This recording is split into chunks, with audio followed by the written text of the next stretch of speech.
মার্কিন বার্তা সংস্থা এপির এক সাংবাদিককে হোয়াইট হাউসের ওভাল অফিসে প্রবেশে বাধা দিয়েছে ট্রাম্প প্রশাসন।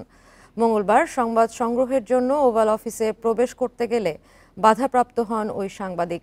প্রেসিডেন্ট ডোনাল্ড ট্রাম্পের নির্দেশনার পরও মেক্সিকো উপসাগরের নাম গালফ অফ মেক্সিকো লিখছে বার্তা সংস্থা এপি। এই নীতির পরিবর্তন অর্থাৎ গালফ অফ আমেরিকা না লেখা পর্যন্ত এপির সাংবাদিকরা এমন বাধার সম্মুখীন হবে বলে জানিয়েছে হোয়াইট হাউস। এ ঘটনায় উদ্বেগ প্রকাশ করেছেন এপির নির্বাহী সম্পাদক জুলি পেস। সাংবাদিকদের প্রবেশাধিকার সীমিত করার মাধ্যমে ট্রাম্প প্রশাসন মার্কিন সংবিধানের প্রথম সংশোধনীকে লঙ্ঘন করছে বলেও অভিযোগ করেন তিনি। মার্কিন সংবিধানের প্রথম সংশোধনীতে সংবাদপত্রের স্বাধীনতার নিশ্চয়তা দেওয়ার কথা বলা আছে।